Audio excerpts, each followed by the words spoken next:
Jesus Cristo é o Senhor no céu,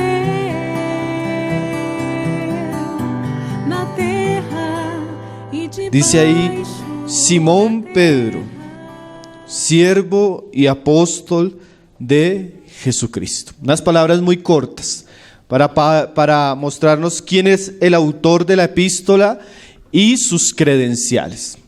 Pedro usa sus dos nombres, podríamos decirlo ahí. Simón, que era el nombre que naturalmente él tenía, que había recibido de sus padres, y Pedro, que era el nombre que nuestro Señor Jesucristo había colocado a él. Podríamos decir que es el sobrenombre que el Señor mismo le colocó a Pedro. Y las credenciales que Pedro pone son siervo y apóstol de Jesucristo. Ese va a ser nuestro tema hoy. Yo quería avanzar un poco, pero entendiendo la importancia de que nosotros conozcamos quién escribe y la autoridad con la que él escribe, va a hacer que nosotros podamos acercarnos a la epístola con cierto corazón. Ya estuvimos hablando un poco de eso cuando vimos la intención de Pedro al escribir Segunda de Pedro. Ahora, a través de la historia siempre hubo discusión acerca de quién sería el autor de esta epístola. Ciertamente, como decíamos hace 8 días, esa discusión surge de un ambiente crítico, pero aún en la historia algunos hombres de Dios dudaron si era Simón Pedro el escritor. Ahora, la misma carta nos da claras evidencias de que era él. Él comienza hablando que él es Simón Pedro. En el capítulo 1, verso 16 al verso 18, él nos dice que el escritor es un testigo presencial de la transfiguración del Señor Jesús en el monte. Y en el capítulo 3, en el verso 1, nos dice que él ya había escrito una carta, que es Primera de Pedro. Entonces todas las evidencias internas de la epístola nos dan a entender que aunque algunos críticos no han aceptado o han discutido la autoría de Pedro, claramente nosotros por fe en lo que mismo dice la escritura, creemos que fue Pedro. Esta carta fue escrita más o menos en el año 67 o 68 antes de la muerte de Nerón. Porque se nos dice, y Pedro también nos anuncia por su epístola, que él está pronto a morir. Y algunos historiadores nos dicen que Pedro murió bajo la persecución que levantó Nerón a los cristianos en el año 67 y 68. Ahora, como les decía el Señor, Pedro usa sus dos nombres también con la intención de que nosotros entendamos que él es el escritor. Cuando estamos leyendo los evangelios, los hermanos que estamos estudiando Lucas los sábados, nos damos cuenta de que el Señor comenzó a hacer una obra. Y de las primeras obras que el Señor comenzó a hacer fue apartar un grupo de hombres. Pedro era natural de Betsaida, era un comerciante pecador. Él junto a su hermano y 2 compañeros suyos de trabajo comienzan a seguir al Señor. El Señor se revela especialmente el día de la pesca milagrosa, cautiva el corazón de Pedro. Pedro pasa a ser uno de los discípulos que más adelante el Señor públicamente, después de haber pasado una noche entera en oración, dice públicamente que él sería uno de los apóstoles, con otros 11. Pero el liderazgo, la vida y el trabajo del Señor hizo que Pedro, el pescador, el hombre simple, llegara a ser el principal, si lo podemos decir, o el que está siempre en las listas de primero entre los apóstoles, Simón Pedro. Ahora, Pedro no solo nos dice su nombre para resaltar la autoría de su carta, sino que en su identificación ministerial, él usa 2 palabras, que son las que vamos a estudiar prácticamente hoy. Él dice ahí en el verso 1, Simón Pedro, siervo y apóstol de Jesucristo. No es una credencial muy amplia, pero con solo esas 2 frases ya Pedro nos está diciendo bastantes cosas que haríamos bien en considerarlas juntos. La palabra que Pedro usa ahí en el verso 1 para siervo es una traducción un poco simple de la palabra original. La palabra original que usó Pedro como Pablo y otros autores del Nuevo Testamento que en el español es traducida siervo, en el griego es doulos, que literalmente es esclavo. Entonces podríamos decir que Pedro está escribiendo ahí, Pedro, Simón Pedro, esclavo y apóstol de Jesucristo. Ahora, ¿qué era una persona esclava? En la época del tiempo romano, la esclavitud era algo común, había miles de esclavos. Se dice que por lo menos en la ciudad de Roma a veces llegaba a superar la cantidad de esclavos que la cantidad de ciudadanos que había. Los esclavos en aquella época no valían nada, era prácticamente como un instrumento, o los trataban a veces como un mismo animal. Pero eso que es tan degradante por la cultura y por lo que vivía el ciudadano romano, para Pedro es un privilegio. Él dice, Pedro, esclavo de Jesucristo. Ahora el hermano William Barclay, estudiando este pasaje, él habla de 4 aspectos que claramente nos revelan la esclavitud de lo que debería ser la vida cristiana y de la obra que el Señor llegó a hacer en Pedro. Si usted quiere puede ir abriendo 1 Corintios capítulo 6, verso 20, para ver el primer aspecto que nuestro hermano William Barclay habla acerca de lo que es la esclavitud en la vida cristiana, o lo que es ser doulos de Dios o siervos de Dios. Lo primero que el hermano llega a decir es que esto se puede explicar en relación a que Pedro se sentía como alguien que había sido comprado y como alguien que era posesión exclusiva de alguien. Entonces Pedro se considera doulos de Cristo o esclavo de Cristo, porque Pedro entendió que Jesús vino, y como cantábamos y como hablábamos hoy, y que Jesús murió por él. Pero esa muerte que Jesús, en la cual Jesús se entregó por Pedro, no era solamente para librar a Pedro del infierno, no era solamente para librar a Pedro del engaño del mundo y del pecado, sino que la muerte de Jesús es una muerte para comprar a Pedro, para que Pedro sea posesión de Cristo. Y eso es lo que dice Pablo, no solo en relación a Pedro, sino que todos como cristianos deberíamos ser doulos de Dios. Dice ahí en el verso 20, porque habéis sido comprados por precio. Primera de Pedro nos dice que comprados no con oro ni con plata, sino con la sangre preciosa del Cordero. Entonces aquellos que hemos sido lavados, justificados, perdonados, salvados, la Escritura nos dice que también fuimos comprados. Ahora no somos de nosotros mismos, sino que ahora somos posesión de Dios. O como decía Pedro, segunda de Pedro 1:1, ahora somos doulos de Dios. Ahora tenemos un dueño, ahora tenemos un amo.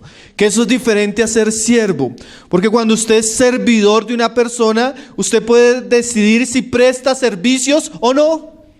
Como cuando contrata usted un trabajador, el trabajador quiere y usted le paga, pero si él no quiere, no trabaja. Pero ahora la relación del cristiano con Dios es diferente. No es si nosotros queremos prestar un servicio o no. Lo cierto es que en la cruz Cristo nos estaba comprando para que fuéramos suyos, posesión suya.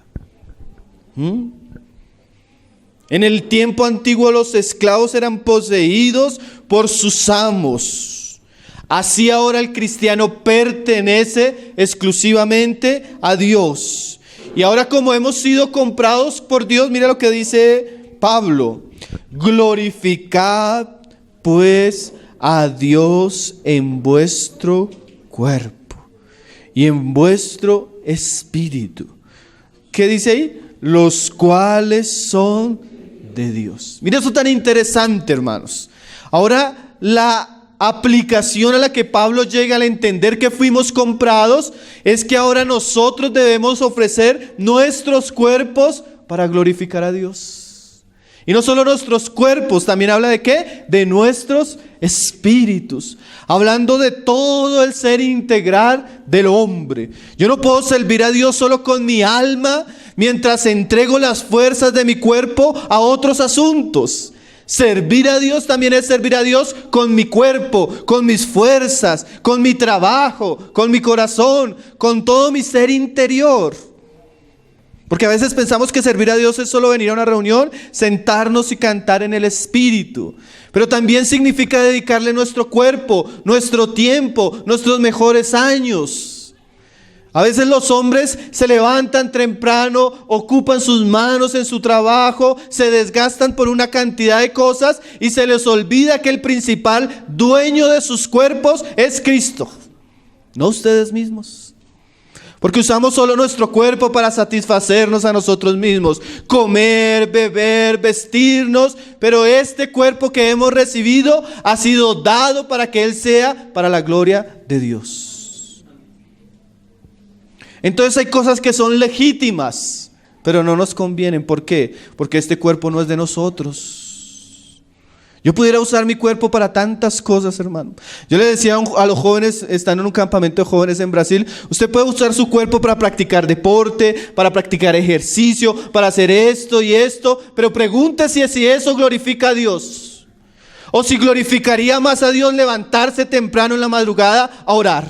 O si glorificaría más a Dios ocuparse en la lectura y salir a solas y estar a tiempos a solas con Dios.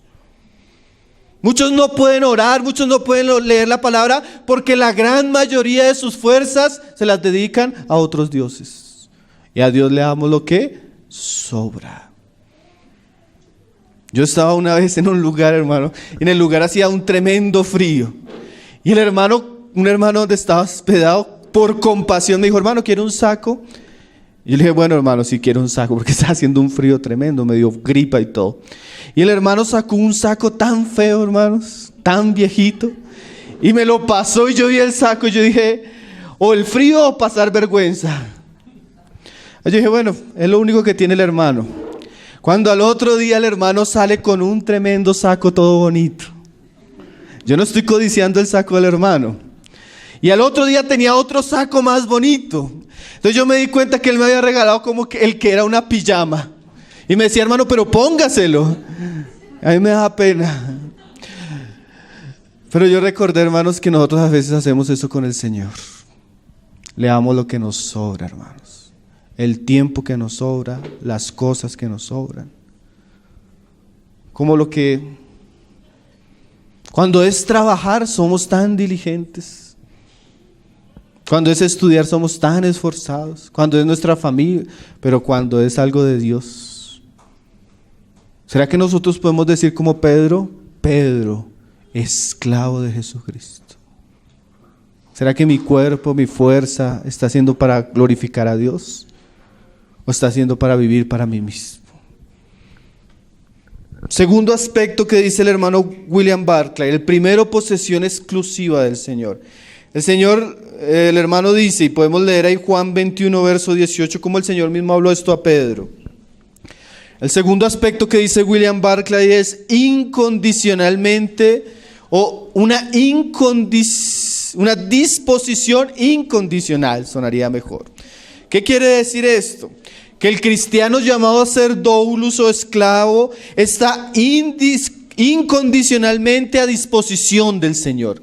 Ahora él es tan claro, hermano, que el esclavo en los tiempos bíblicos, él no tenía vacaciones, él no tenía descanso, él no tenía días festivos, él no tenía tiempo para la familia, él todo su tiempo era de su amo.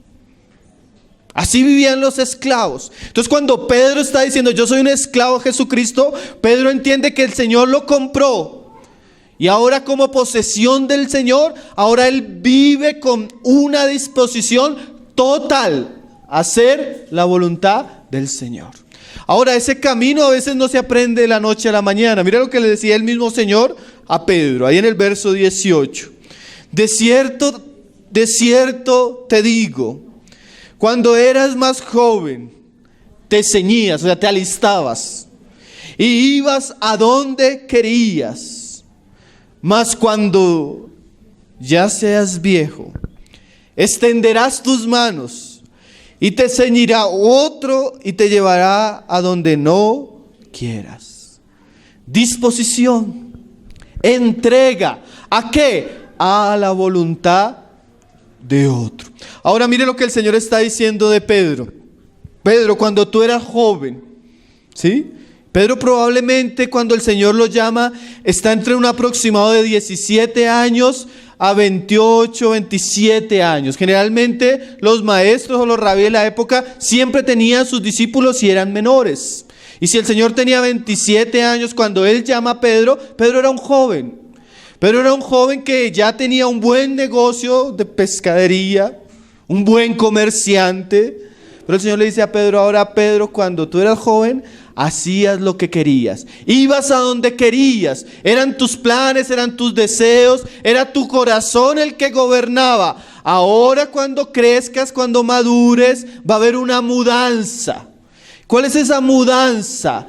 De ser libres en nosotros mismos a pasar a un estado de sujeción a otro. Ya no hacemos lo que queremos. Ya no hacemos lo que nos parece. Ahora procuramos y estamos deseando hacer ¿qué? La voluntad de otro. Es tan importante porque ese fue el mismo ejemplo de Jesús, hermanos. Jesús oraba así: Señor, que no se haga mi voluntad. Todos tenemos una voluntad, hermanos. Todos tenemos un deseo. Todos tenemos unos planes. Mismo cuando hemos llegado al Evangelio, todos tenemos algunas metas, algunos anhelos, y eso puede ser normal. Pero lo importante es que la vida cristiana, representada por un doulos o por un esclavo, es que él cede voluntariamente a sus deseos para hacer los deseos de su amo. Había una figura en el Antiguo Testamento. Después de ciertas épocas, el esclavo tenía que ser libre por la ley. Entonces se hacía una ceremonia donde el Señor liberaba al esclavo. Pero cuando el esclavo quería quedarse con su Señor, él tenía que mandarse horadar su oreja. Cosa que los demás se dieran cuenta que él voluntariamente, por amor a su Señor, había decidido, aunque era libre, someterse a la voluntad de su Señor. Y nosotros ahora como cristianos somos libres. Hay una libertad que el Señor nos dio, pero ¿para qué? Si realmente el amor de Cristo nos ha constreñido, nuestro mayor deseo ahora debe ser: Señor, orad a mí, abre el hueco en mi oreja. Yo quiero ser esclavo por amor. Ahora usted tiene que saber que si usted quiere ser siervo del Señor, usted tiene que poner una voluntad a los pies de Él para que Él establezca su voluntad. No es ese evangelio mentiroso y barato que Dios le va a conceder a usted todo lo que pida y desee. El verdadero evangelio es una crucifixión y un espadazo al hombre natural, a sí mismo, para que él se niegue, tome su cruz y siga a Cristo. Ahora, mire lo que decía padre del satanismo moderno. ¿Y sabe qué decía él? El satanismo es esto: haga lo que usted quiera. Mientras el evangelio es niéguese y siga a Cristo, el satanismo es este: haga lo que usted quiera. Dos puertas, ¿no? Una estrecha y una amplia. Pero Pedro nos muestra que él llegó a ser ¿qué? Un doulos del Señor. Hay una historia de tradición antigua, no se sabe si es cierta. Pedro está en Roma y Pedro va saliendo de Roma huyendo de la persecución. Y saliendo de Roma, él tiene una visión. Y en esa visión él ve que su Señor va rumbo a la cruz. Y él entiende que eso es el cumplimiento de la palabra de Cristo para él. ¿Y cuál era el cumplimiento? Que ahora Pedro no podía huir, que el tiempo de él para llevar su vida al martirio había llegado. Ahora es interesante este asunto, hermanos. ¿Cómo estamos viviendo nosotros? Nosotros podemos decir que somos doulos del Señor, que estamos a disposición de Él, que estamos haciendo su voluntad, o estamos viviendo para nosotros mismos. Dice: de cierto te digo. O sea que hubo un momento que el Señor le promete con seguridad que Él va a doblegar el carácter de Pedro, porque Pedro era muy petulante. Pedro era una persona que al comienzo no era muy sumisa ni muy sujeta, pero el Señor trabajó con él y le promete con seguridad que cuando sea más viejo, él va a extender sus manos y otro le ceñirá. A veces, ¿cuál es la voluntad del Señor? Dice, le llevará a donde no quieras. Qué tremendo, hermano. A veces uno dice, hermano, ¿y qué has pensado? No, hermano, es que no tengo el sentir. Y el hermano Roger decía, la mayoría de veces el sentir de Dios no es nuestro sentir. La voluntad de Dios muchas veces va contra nuestra voluntad, pero nos dirige a Cristo y a su gloria. Amén. Otro tercer aspecto que muestra la palabra en relación al esclavo que cita nuestro hermano William Barclay está ahí en Lucas 6, verso 46. No solo una disposición completa a que otro nos sujete, sino una obediencia incuestionable. Dice nuestro hermano William Barclay, llamar al cristiano el doulos de Dios quiere decir que él le debe a Dios una incuestionable obediencia. Y el Señor reclamaba eso de aquellos que oían. Mire lo que dice ahí el verso 6, capítulo 6, verso 46. ¿Por qué me llamáis Señor, Señor, y no hacéis lo que yo digo? O sea, el doulos es aquel que ha doblegado su voluntad y su ley es obedecer a su Señor. Era tanto, hermano, que el esclavo no se regía por las leyes romanas, sino por las leyes de su amo. Tanto que si su amo, y eso es tremendo, ¿no?, le pedía violentar las leyes romanas, él tenía libertad para hacerlo, porque la ley sobre él era lo que su amo decía. Claro, el amo asumía las consecuencias del asunto. Pero ¿de qué nos habla eso, hermano? Una persona que habla como Pedro es una persona que entiende que ha sido comprada. Es una persona que entiende que su voluntad tiene que ser doblegada. Y es una persona que está en disposición para obedecer a Cristo en todo lo que Él enseña. Y el cuarto aspecto que dice nuestro hermano es constancia en el servicio. Lucas 17, verso 7 nos muestra eso. Como les decía yo, el esclavo en la época del tiempo del Señor Jesús y en la época de los apóstoles no tenía literalmente tiempo propio, por lo menos. Él no tenía vacaciones, él no tenía días de ocio, él no tenía días de descanso. Él estaba a tiempo completo al servicio de su Señor. Todo le pertenecía a él. Ahora mira lo que dice el Señor. ¿Quién de vosotros, teniendo un siervo que ara o apacienta el ganado, al volver el del campo, luego le dice, pasa, siéntate a la mesa? ¿No le dice más bien, prepara la cena, cíñete y sírveme hasta que haya comido y bebido, y después de esto, come y bebe tú? O sea, el siervo no tenía descanso en la época. El siervo siempre estaba, ¿qué? Sirviendo. Siempre estaba trabajando. Él era un esclavo, él no tenía tiempo para él mismo. Y ahora esa realidad Pedro la aplica para él. Pedro, esclavo de Jesucristo. Él vivía toda obra para el Señor, para el servicio al Señor. Y dice, el Señor en este pasaje es muy fuerte. Yo creo que estos son de los pasajes que menos se enseñan en nuestros días. ¿Acaso da gracias al siervo porque hizo lo que se le había mandado? Porque a nosotros hoy en día, fulanito de tal hace algo, entonces, hermano fulanito, párese. Queremos reconocer delante de la iglesia su gran servicio. Y solo puso las mesas, solo puso las sillas. Fulanito están predicando, hermano, párese, queremos reconocer al gran predicador.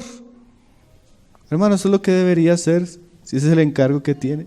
No necesita aplausos, no necesita agradecimientos, es un siervo. Ay, hermano, eso es tan diferente a nuestros días, donde se pone una alfombra roja para los que hacen tantas cosas. Y los que hacen quieren ser vistos y aplaudidos. Pero un esclavo no tenía aplausos, hermano, no tenía reconocimiento, no tenía sueldo. Eso era Pedro. Pedro dice, esclavo de Jesucristo. Hermano, y eso que estamos diciendo parece una posición triste y miserable. Pero ¿saben qué, hermano? No ha habido personas más felices, no ha habido personas más prósperas espiritualmente, no ha habido personas más conocidas como aquellas que en la Biblia se les llama siervos de Dios.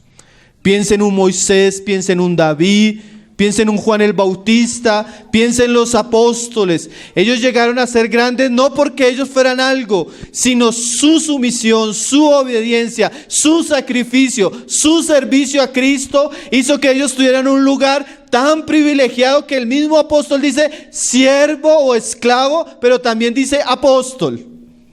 ¿Por qué? Porque si no hay sacrificio, porque si no hay obediencia, porque si no nos sometemos a Cristo, nunca recibiremos un lugar privilegiado y de servicio en la casa de Dios. Antes de la exaltación viene la muerte, antes de la gloria la humillación, antes del servicio la obediencia. Y ese es el problema de muchos cristianos. Quieren servir a Dios a su acomodo, a su manera. No están dispuestos a sacrificarse, no están dispuestos a obedecer, no están dispuestos a ceñir sus lomos para que Él los gobierne, sino que viven para sí mismos. Entonces nunca van a conocer ese término doulos y mucho menos el siguiente. Hay una llave unida entre estas dos frases que Pedro usa: esclavo y apóstol. Eso es lo que la Biblia nos enseña a veces. Filipenses 2, verso 5. El Señor, a través de Pablo, Él hablando a los creyentes, Él da una clara exposición de lo que Cristo hizo. Pocos pasajes en el Nuevo Testamento tienen una cristología tan clara, mostrándonos la divinidad del Hijo, su encarnación, su humillación, su muerte, su exaltación. Ahora Pablo pone esa gran verdad gloriosa delante de nosotros, solo con el fin de estimularnos a caminar el mismo camino que Cristo caminó. O sea, la base de este pasaje es ser una enseñanza no dogmática acerca de la cristología, sino es una base de la enseñanza de lo que debería ser la vida cristiana. ¿Qué debería ser la vida cristiana según lo que dice Pablo ahí en el verso 5? Filipenses 2, verso 5. Haya pues en vosotros este sentir. Nosotros nos gusta decir mucho, tengo un sentir. Ahora qué bueno que hubiera este sentir en nosotros. ¿Cuál sentir? Que hubo también en Cristo Jesús. O sea, este sentir no es algo que nace en nosotros, sino que el mayor ejemplo lo encontramos en nuestro Señor. ¿Y cuál es el mayor ejemplo que encontramos en nuestro Señor? El cual, siendo en forma de Dios, igual al Padre, no estimó el ser igual a Dios como cosa que aferrarse. Y eso es uno de los grandes problemas que tenemos nosotros. Tenemos una vida tan vana y tan superficial que amamos tanto y nos aferramos tanto como si eso fuera lo único. Como si eso fuera lo más importante. Pero yo quiero decirles acá, Dios tiene cosas mucho más maravillosas y gloriosas de lo que nosotros nos imaginamos. Dios tiene planes mucho más altos de los planes que han subido en nuestro corazón. Sus planes son y sus pensamientos son mucho mayores a lo que usted ha pensado y ha deseado para su vida.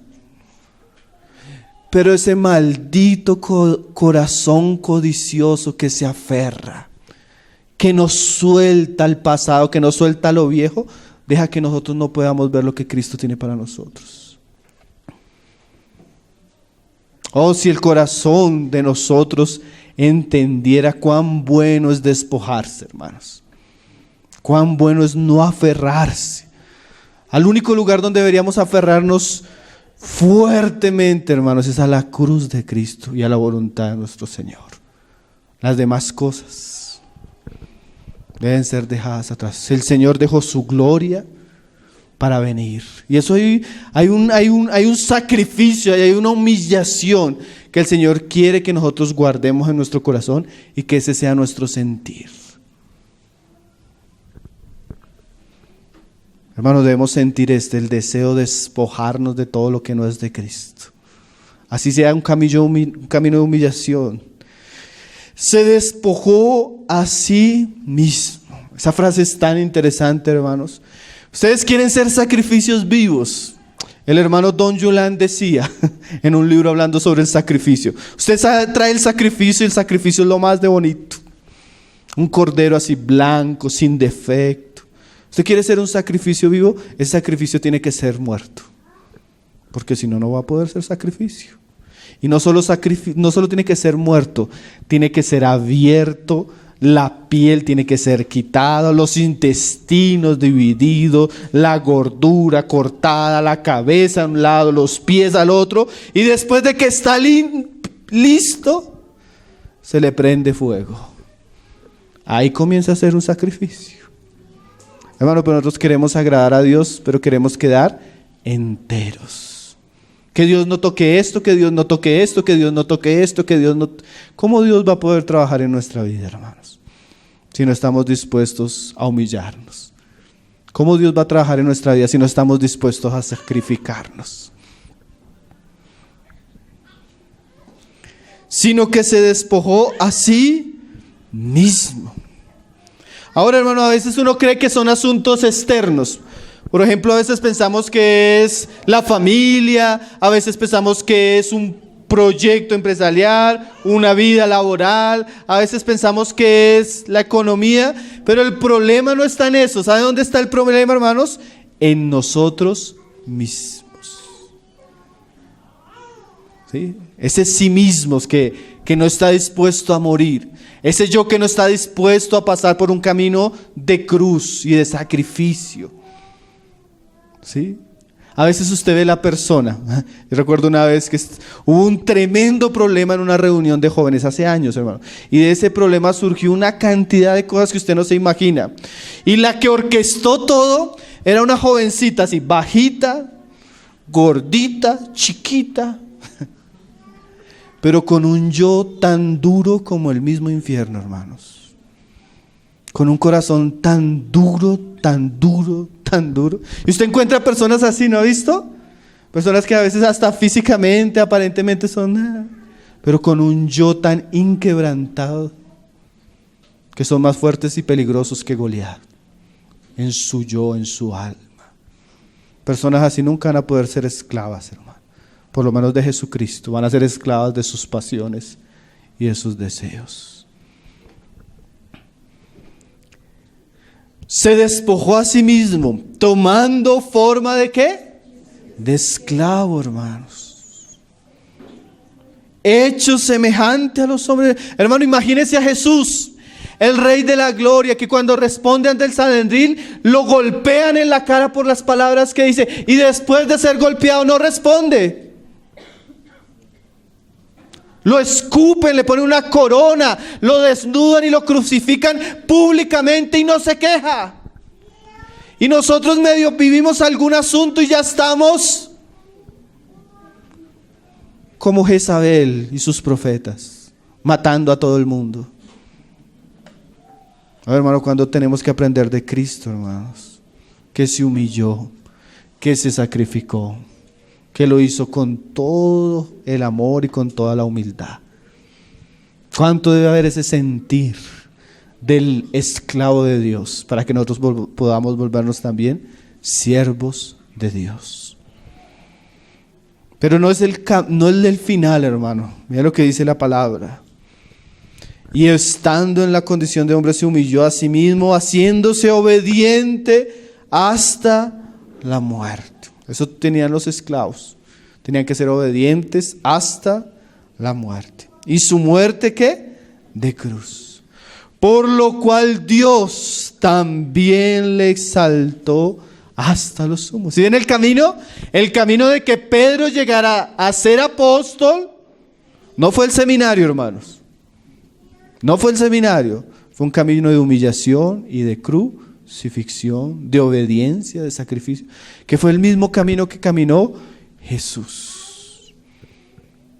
Por eso Dios lo exaltó hasta lo sumo y le dio un nombre que es sobre todo nombre. Ahora imagínese la credencial de Pedro. Doulos, pero no solo doulos, sino apóstol de Jesucristo. Después de que una persona llega a lo más bajo, después de que una persona ha sido quebrantada y Dios ha trabajado en su carácter, ha trabajado en su vida, le ha enseñado la obediencia, le ha enseñado la sujeción, ahora esa persona puede ser útil en las manos de Dios. Ahora esa persona puede tener un ministerio como el que Pedro tuvo. No en el sentido de que llegue a ser apóstol como Pedro, porque estos apóstoles claramente son exclusivos como apóstoles del Cordero. Ahora, vamos a ver unos pasajes en relación a esa palabra apóstol. Ya vemos un poco lo que significa siervo, doulos. Pero vamos a ver un poco lo que significa apóstol, porque esa palabra siervo habla de la relación, de la actitud, de la obediencia y del lugar que él está delante de Cristo. Pero la palabra apóstol habla del oficio que él tiene ahora como siervo de Cristo. Y esa palabra es muy importante para nosotros como iglesia. Ahí en Efesios capítulo 2, verso 19, Pablo hablando de los apóstoles, él dice algo bien importante. Y por eso les decía que yo quería resaltarlo el día de hoy. Porque no vamos a leer la carta de cualquier Simón. O no vamos a leer la carta de cualquier Pedro. Porque en la época del Señor habían muchos Simones y habían muchos Pedros. Aún en nuestra época hay muchos Simones y hay muchos Pedros. Pero vamos a leer la carta de Simón Pedro, el apóstol de Jesucristo. Y ese término, apóstol, habla de la autoridad que Pedro recibió del Señor. Y él como apóstol, con los otros 12, y como leía nuestro hermano, con Pablo como un abortivo, hacen parte de un grupo exclusivo. ¿Cuál es ese grupo exclusivo? Los apóstoles y profetas del Nuevo Testamento. ¿Quiénes son estos hombres? Hombres puestos por Cristo y enviados por Él para colocar el fundamento de nuestra fe. ¿Sí? Entonces la iglesia verdadera ya está edificada, como vamos a leer acá, sobre, no la visión de un fulano que tuvo un sueño, no el apóstol que viene de Estados Unidos para darnos cobertura, no del profeta que tuvo una nueva revelación después de haber comido frijoles, sino sobre el fundamento de los apóstoles y profetas del Nuevo Testamento. Este grupo es exclusivo. Como ellos, ninguno más se puede llamar apóstol. Como ellos, ninguno más se puede llamar profeta. Estos fueron hombres escogidos por Cristo mismo para dejarnos las bases sólidas del cristianismo en el Nuevo Testamento. ¿Sí me está entendiendo, hermano? Entonces vamos a leer una epístola de uno de los hombres que el Señor le entregó la autoridad para colocar el fundamento de la iglesia. Dice ahí Pablo, 2:19. Así que ya no sois extranjeros ni advenedizos, sino conciudadanos de los santos y miembros de la familia de Dios. O sea, ya somos la iglesia, miembros familiares de la familia de Cristo. Ya no somos extranjeros. Ayer hablábamos un poco de eso, del nuevo odre. Ahora dice, edificados, ¿cómo? Sobre el fundamento de los apóstoles. ¿Fundamento de la iglesia cuál es? La enseñanza, la doctrina de los apóstoles del Nuevo Testamento. Y profetas, siendo la principal piedra del ángulo o el principal testimonio o mensaje que sostiene el testimonio de los apóstoles. ¿Quién? Jesucristo mismo. Entonces, es tan importante cuando Pedro se presenta, porque a pesar de que Pedro es un esclavo que se humilla delante de Cristo, puesto en obediencia a Cristo, él recibió un oficio de Cristo. Y ese oficio es que él sería apóstol. Y como apóstol del Cordero, él es parte de aquellos que pusieron el fundamento cuya piedra principal es Jesucristo mismo. Ahora yo quiero resaltar la autoridad de Pedro, la autoridad de los otros apóstoles y profetas del Nuevo Testamento, leyendo una historia. Por eso les dije que hoy no iba a avanzar mucho, porque esa historia nos va a llevar a tomar con mucha seriedad lo que vamos a leer. Esa historia está en el libro de Números, pero antes de eso, leamos otro pasaje en el Evangelio de Mateo, capítulo 10, verso 40. El Señor hablando a sus apóstoles, de los cuales el principal entre ellos, principal ¿por qué? Porque tenía un ministerio de liderazgo entre ellos, porque fue el primero que Lucas narra sus hechos en los primeros capítulos del libro de Hechos. Mira lo que el Señor le dice a él. Mateo 10, verso 40. El que a vosotros recibe, hablándole el Señor a sus apóstoles, porque Él los iba a comenzar a enviar. ¿Qué dice el Señor? A mí me recibe. O sea, Pedro como apóstol de Jesucristo, la palabra apóstol significa mensajero. Y él trae un mensaje, pero el mensaje ni siquiera era de Pedro. ¿Era el mensaje de quién? De Cristo. Su trabajo era ¿qué? Traerlo. Entonces cuando usted recibe al mensajero y el mensaje que él trae, ¿a quién está recibiendo? A Cristo. Por eso es tan importante esa palabra apóstol de Jesucristo. Y dice, y el que me recibe a mí, o sea, el que recibe al enviado del Señor está recibiendo al Señor. Y el que recibe al Señor, ¿a quién está recibiendo? Recibe al que me envió. Entonces hay una relación estrecha y eso es muy importante saberlo. Dios envió a su Hijo y su Hijo envió a los apóstoles. Y ahora el Señor nos dice que si recibimos las enseñanzas de sus apóstoles, en este caso Pedro, estamos recibiendo ¿a quién? Al Señor mismo. Y estamos recibiendo al Padre. Por eso 1 Juan dice, y eso os anunciamos para que tengáis también comunión con nosotros y con el Padre y su Hijo. Ahora, no podríamos tener una relación con Dios, no podríamos tener una relación con Cristo si rechazamos los escritos de aquel que Él envió o de aquellos que Él envió. Por eso decimos con toda certeza que el Islam, la religión que fundó Mahoma, es una gran blasfemia porque rechaza a los mensajeros del Nuevo Testamento y se pone él como el gran profeta. Por eso decimos que el libro Mormón es una de las grandes abominaciones que han surgido en los últimos siglos, porque quita el mensaje de los apóstoles y profetas del Nuevo Testamento y pone el mensaje de unos falsos ángeles y de unas supuestas visiones que tuvo un marihuanero en Estados Unidos. Nuestra autoridad, nuestro fundamento son los escritos de los apóstoles y profetas del Nuevo Testamento. Si usted quiere edificar sobre otro lugar, tiene que tener cuidado, hermanos. Amén. Vamos a ver un poco eso de la autoridad que el Señor le dio a los apóstoles como enviados de él. Pero terminemos de leer esa frase que es interesante. El que recibe a un profeta por cuanto es profeta, recompensa de profeta recibirá. O sea que si nosotros recibimos lo que enseña Pedro, como lo enseñó Pedro, vamos a tener una recompensa como la que obtuvo Pedro. Qué interesante, hermanos. El que recibe a un justo por cuanto es justo, recompensa de justo recibirá. Y cualquiera que dé a uno de estos pequeñitos un vaso de agua fría solamente, ya no los tenemos, ¿no? Lastimosamente esos pequeñitos eran los apóstoles, hermano. Claro que hay una vocación mayor de recibir a los hermanos, pero en un nivel único y particular esto se aplica exclusivamente a los apóstoles. Amén. ¿Por qué? Los demás, dice Apocalipsis 2, has probado los que dicen ser. ¿Sí? Hay unos que debemos probar, como Pedro nos va a enseñar. Hay otros que debemos obedecer porque son apóstoles de Cristo.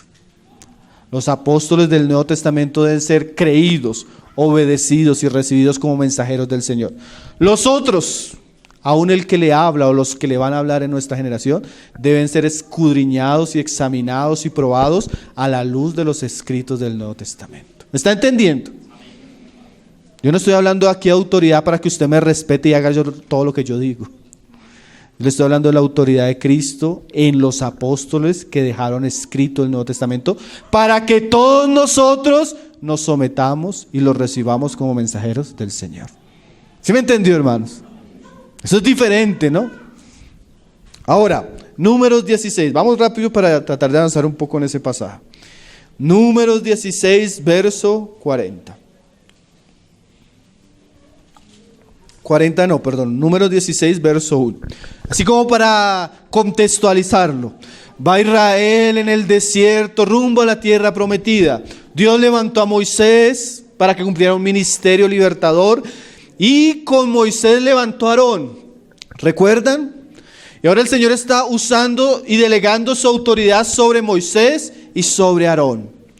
Ahora, ¿eso por qué nos sirve? Porque la Biblia dice que todo lo que se escribió para nuestra enseñanza.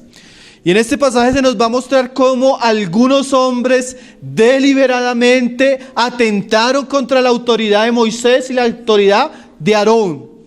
Ahora, Moisés y Aarón no es el hermano que le está predicando. Acuerde que yo no quiero resaltar nuestra autoridad. Moisés y Aarón va a representar la autoridad de los profetas y apóstoles del Nuevo Testamento. Y vamos a ver una característica muy común del pueblo en su rebeldía. Y el Señor nos libre de ese espíritu, sino que podamos recibir a Pedro y el escrito que vamos a leer juntos como de un apóstol de Jesucristo. Entonces vamos a leer, dice ahí Números 16, verso 1. Coré, hijo de Izar, hijo de Coab, hijo de Leví y de Datán, y Abirán, hijos de Eliab, y On, hijos de Peleg, de los hijos de Rubén, tomaron gente. Y se levantaron contra Moisés con 250 varones de los hijos de Israel, príncipes de la congregación de los del consejo, varones de renombre. Y se juntaron contra Moisés y Aarón y les dijeron: basta ya de vosotros, porque toda la congregación, todos ellos son santos, y en medio de ellos está Jehová. ¿Por qué pues os levantáis sobre vosotros? Os levantáis vosotros sobre la congregación de Jehová. Mira el espíritu que surgió en esta época. Se levanta Coré, Datán y Abirán. Pero no se levantan ellos. Dice ahí el pasaje que se levantaron con 250 varones. ¿Y se levantaron contra quién? Contra Moisés y contra Aarón. Y mire lo que dicen estos varones: basta ya de vosotros. O sea, ya los tenían cansados. Ellos ya no querían ver a Moisés ni a Aarón. ¿Eso qué representa, hermano? Porque estamos usando esto como una figura simplemente para resaltar la autoridad de los apóstoles del Nuevo Testamento, especialmente el escrito de Pedro. Puede llegar a un punto donde el pueblo de Dios, hermano, el mismo pueblo de Dios llegue y diga: hermano, basta ya. ¿Solo la Biblia? Hermanos, que ya estamos en el siglo XX, ya para qué los escritos de Pedro, de Pablo. Tenemos medios de comunicación, podemos hacer, ¿para qué? Ya no queremos más de eso. ¿Se ha escuchado al cristiano que dice: no, hermano, pero siempre leyendo la Biblia, siempre estudiando la Biblia, siempre? Basta ya no queremos eso. Ay, hermano, qué camino peligroso. Qué camino peligroso cuando el pueblo de Dios ya no quiere escuchar las palabras de Dios. Qué camino peligroso cuando el pueblo de Dios se rebela contra la palabra de Dios, hermano. ¿Y por cuál es la explicación que da el pueblo? Y mire que esto suena muy espiritual. Dicen: porque toda la congregación, todos ellos son santos. Entonces uno puede decir, y así dicen hoy en día: hermanos, es que no tenemos el Espíritu Santo. ¿Es que acaso Dios no da visión, no da revelación en nuestros días?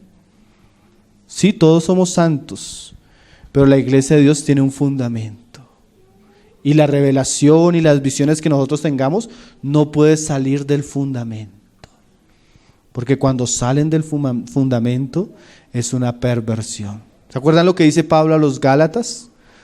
Si viniere un ángel del cielo y os predicare un evangelio, ¿qué? El tal sea maldito. Aún si nosotros mismos, dice Pablo, o sea, si yo viniera y cambiara el mensaje, por ejemplo, usted se va para la casa, almuerza, se acuesta y se le aparece Pedro. Y Pedro le dice, ya no es salvación por gracia, por fe, por Cristo, sino ahora tú tienes que hacer esto. Usted tiene que pensar, lo primero que usted tiene que pensar es, ¿qué almorcé, Señor? ¿Qué almorcé, Señor? Y reprender ese espíritu de error, hermano. La verdad ya fue dada una vez y para siempre. Y la verdad de Dios, hermano, no caduca. Los cielos y la tierra pasarán, pero mis palabras no pasarán. O sea, la palabra de Dios no tiene vencimiento, hermanos. ¿Sí? Pero hay gente que ya no quiere escuchar a Moisés y Aarón. Ahora quieren escuchar nuevas visiones. Entonces llega el sujeto a la iglesia y llega el cristiano, pastor, profetíceme, profetíceme. ¿Se ha escuchado eso, hermanos? Entonces cuando le digan a usted, hermano Juan José, profetíceme. Entonces usted coja y abra segunda de Pedro. Pedro, apóstol, y comience a profetizarle la palabra. Hermanos, los cristianos están hoy siendo seducidos por falsos mensajes. ¿Por qué? Porque ya no quieren oír la palabra. Y ese es el espíritu de Coré, Datán y Abirán. Es que todos somos santos. Sí, pero como dice Pablo, no todos son apóstoles. A los apóstoles los puso ¿qué? Primeramente, para establecer el fundamento. Y dice, y en medio de ellos está Jehová. Me parecía muy espiritual. ¿Por qué pues os levantáis vosotros sobre la congregación de Jehová? O sea, ¿por qué se estaban poniendo ellos sobre la congregación? Cuando ustedes miran la historia, no fue que Aarón se puso. Es más, ni siquiera fue que Moisés se puso. Fue que Dios los llamó. Pedro, ¿por qué dice que él era apóstol? Porque un día, públicamente, hermano, delante de multitudes, Jesús dijo, fulanito Simón, fulanito Santiago, fulanito Juan, fulanito Andrés, fulanito Jacobo, fulanito, estos son mis apóstoles. He aquí yo os envío y tendréis autoridad y poder sobre los demonios, y a quien impongáis las manos serán sanados. Id y predicad. O sea, no fue que ellos se pusieron, fue el mismo Señor quien los estableció. Amén. No podemos discuta con cualquiera, menos con Pedro, con Juan, con Pablo. Discuta con nosotros, hermano. Pero no discuta con la palabra de Dios, porque es palabra de Dios a través de sus siervos. Ahora mire lo que pasó. Dice ahí en el 11. Dice en el 11, 16, 11. Por tanto tú, hablándole a Coré, y todo tu séquito, sois los que hoy os juntáis contra Jehová. Pues Aarón, ¿quién es para que contra él murmuréis? Miren esa frase, hermano. Cuando una persona murmura contra Pedro, contra Pablo, contra Juan, contra el Evangelio, no están murmurando contra ellos. Porque ¿quiénes eran ellos? También hombres como nosotros. Capacitados, Dios los usó, pero eran al fin y al cabo hombres. Cuando nosotros nos rebelamos contra las Escrituras y contra el Evangelio de Jesucristo, nos estamos rebelando contra el Señor. Y eso también es importante, porque yo sé que hay personas acá que vienen, nos visitan y no son creyentes. Cuando usted se está rebelando contra el Evangelio, no se está rebelando contra su mamá, contra su abuelita o contra su amigo que le está predicando las Escrituras. Cuando usted está rebelando contra alguien que le está predicando el Evangelio y contra la verdad del Evangelio, usted se está rebelando contra Dios y le esperan la más horrenda expectativa del juicio de Dios. No juegue con Dios ni se burle de la palabra de Dios, porque la palabra de Dios es poderosa y Cristo es como una roca que va a desmenuzar a aquellos que se rebelan contra lo que Él ha dicho. Ahorita lo vamos a leer, hermanos. Hasta ahora la historia está comenzando. Mira lo que dice. ¿Cómo te vas a rebelar contra Aarón? ¿Aarón quién es? Te estás rebelando y murmurando contra Jehová. Mas ellos no quisieron escuchar. Dice, y envió Moisés a llamar a Datán y a Abirán, hijos de Eliam, mas ellos respondieron, no iremos allá. Esa es la persona que usted le está hablando, le está predicando, y ella en su rebeldía dice, no iremos, ya no quiero escuchar.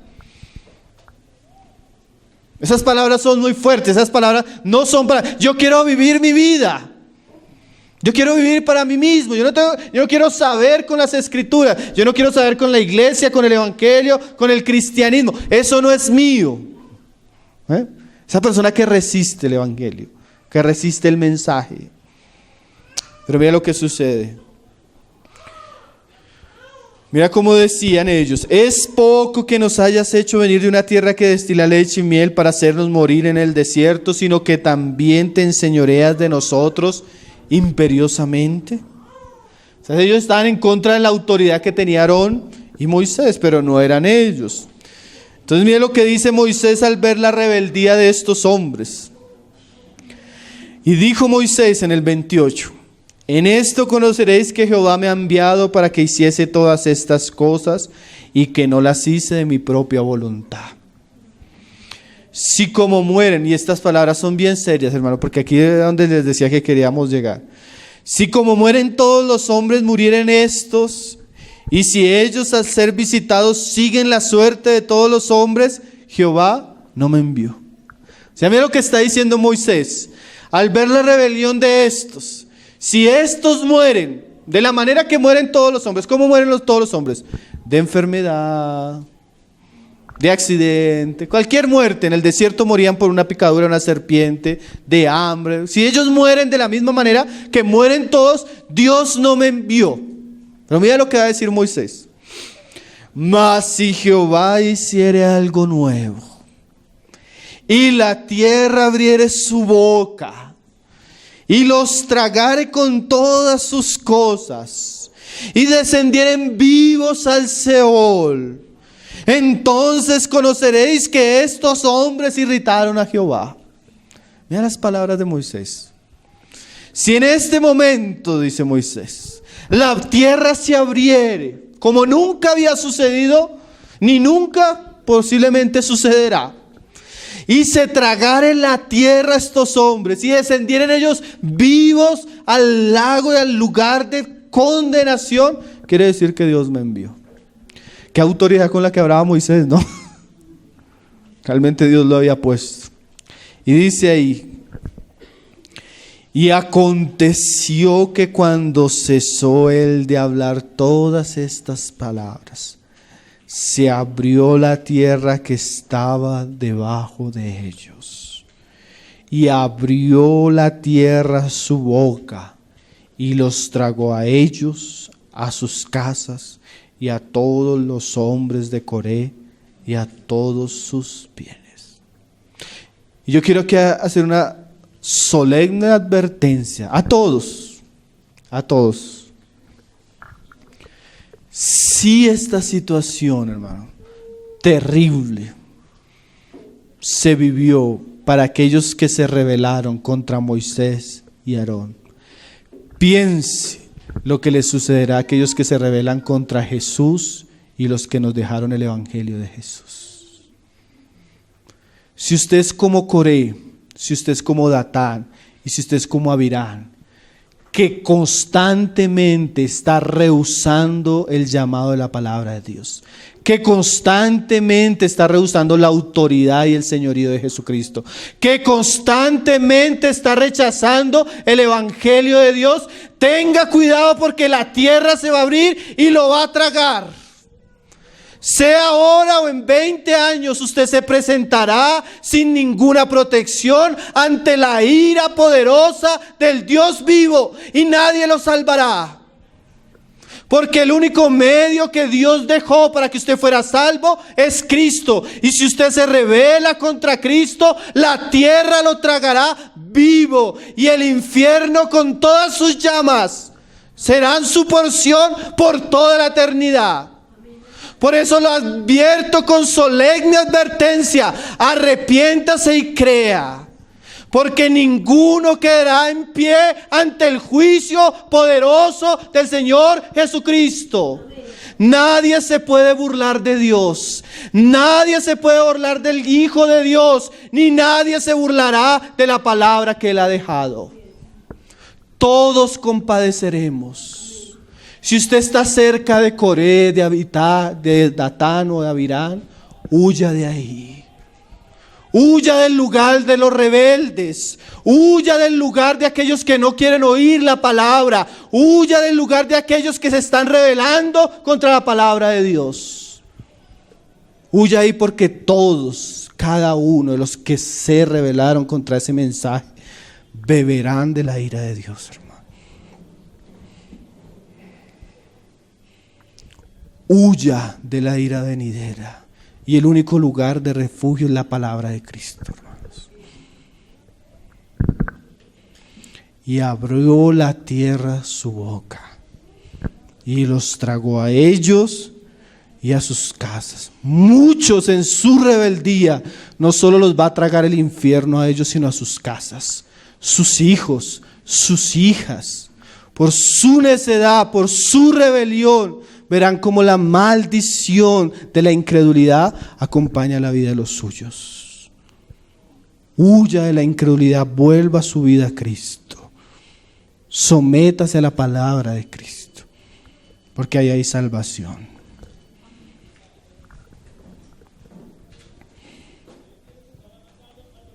Y abrió la boca y los tragó a ellos y a sus casas y todos los hombres de Coré y todos sus bienes. Eran 250 con familias, con bienes. Hermano, el infierno, como decía un predicador antiguo, no tiene límites. Él es amplio, Él ensancha su boca, recibiendo a todos aquellos que en su obstinación, que en su rebelión se rebelaron contra Cristo y contra sus mensajeros. Y todo Israel, dice en el 34, los que estaban alrededor de ellos huyeron al grito de ellos. Usted puede ver la imagen, imagínese a estos hombres gritando y descendiendo. ¡Ah! ¡Ah! ¡Ah! Y los otros, al ver que estos descendían vivos al infierno, comenzaron a huir. Si usted pudiera escuchar en vez de mi predicación el lamento y los gritos de aquellos que están en la condenación. Si Dios le concediera ver a usted y oír lo que sufren aquellos que están en los lamentos eternos, tal vez usted volvería y tomaría en serio la palabra de Cristo. Si usted pudiera ver la maldición en la que se encuentran sus familiares que murieron sin Cristo. Si usted pudiera ver la maldición y el sufrimiento de aquellos que murieron contra la palabra. Ay, tal vez usted sería más creyente. Tal vez usted sería más obediente. Tal vez usted tendría el deseo de salir a predicarles a aquellos que no han oído. Tal vez usted tendría deseo de ser un cristiano fiel, santo, que esté ayudando a que otros no lleguen a esta misma condición. O a veces sería mejor, en vez de 15 reuniones y un estudio de la palabra, que el Señor nos considera estar 10 segundos en el infierno. Y pudiéramos ver lo que sufren los hombres sin Cristo. Eso tal vez transformaría nuestra vida, hermanos.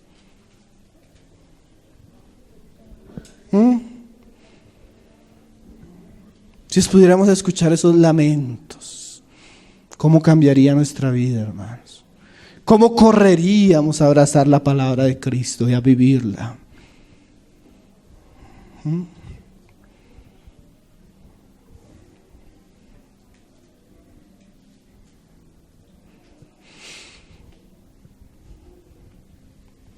Señor, tenga misericordia de nosotros. Y perecieron de en medio de la congregación.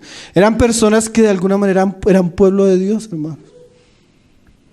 Piensen todos aquellos que han escuchado de alguna manera la palabra. Familiares cristianos, ambientes cristianos.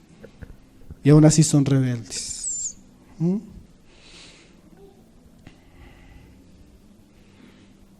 Y todo Israel, los que estaban alrededor de ellos, huyeron al grito de ellos porque decían: no nos trague también la tierra. Hermano, que la tierra no lo traiga usted también. Por el pecado de la incredulidad, por el pecado de la rebeldía, por el pecado levantarse contra lo que dijo Cristo y sus apóstoles. Por eso es tan importante esa frase: Simón Pedro, siervo, y la otra palabra es la autoridad que él tiene, apóstol de Jesucristo. No vamos a leer cualquier palabra, hermanos. Vamos a leer la palabra de uno de los mensajeros de Jesucristo. Y usted ya vio en este pasaje lo que sucede y lo que sucederá a aquellos que son rebeldes a la palabra. Dice Lucas 10, para ir terminando. Verso 16, ya lo habíamos leído en otro pasaje del Evangelio. El que a vosotros oye, hablándole el Señor a sus discípulos, a mí me oye. Y el que a vosotros desecha, a mí me desecha. Ahora, como les decía, hay un plano totalmente sólido, incomparable en la autoridad de los apóstoles, incomparable en la autoridad y el mensaje que ellos nos dejaron en las Escrituras. Pero todo hermano que traiga las palabras de estos apóstoles, como dice Pablo, que se conduzca de la manera que ellos se condujeron, que enseñen y que prediquen de la manera que ellos predicaron, tiene que ser oído. Lo mismo, todo aquel que se rebele contra esa palabra tiene que ser desechado. Dice Juan ahora 3, verso 35. Acuérdese que el que recibe a Cristo, recibe al que envió. Pero lo mismo sucede con aquellos que el Señor envió. El que recibe a Pedro, recibe al Señor que le envió. Pero que él rechaza a Pedro y el mensaje de Pedro, como apóstol de Cristo, rechaza a Cristo que lo envió. Y mira lo que dice Juan el Bautista: el Padre ama al Hijo y todas las cosas ha entregado en su mano. El que cree en el Hijo tiene ¿qué? Vida eterna. Qué precioso, ¿no? Si usted cree, hermanos, si usted cree las palabras del Evangelio, usted tiene vida eterna. Y todo eso que leíamos aún en Números que le sucedió a Coré y a su séquito, no le va a suceder a usted. Usted va a tener vida, usted le espera el paraíso de Dios, el lugar de descanso, con Cristo. Pero dice: pero el que se rehúsa a creer en el Hijo, no verá la vida, sino que la ira de Dios está sobre. Piensen el pasaje de Números, hermano. Eso que abrió la tierra y que los comió vivos, descendieron vivos al Seol, es una pequeña expresión de la ira de Dios. Lea Apocalipsis. Vamos a leer 2 de Pedro. Hermano, al mundo le esperan cosas horribles. El juicio de la ira, las trompetas que anuncian el juicio de Dios sobre este mundo están sonando. Y el único medio para librarnos de eso es la salvación que se encuentra en el Hijo. Pero si usted rechaza al Hijo, lea Apocalipsis, porque eso es para usted. Lo que le espera es el juicio de Dios. Entonces, hermanos, la palabra Simón Pedro, esclavo y apóstol de Jesucristo, es la credencial de presentación de la epístola que vamos a leer. Entonces no vamos a leer cualquier epístola, sino vamos a leer una de las epístolas de uno de los apóstoles del Cordero. No seamos como Coré, que decían: ya no queremos más de Moisés, sino por el contrario, seamos de aquellos que aman y guardan las palabras de Jesús a través de sus mensajeros.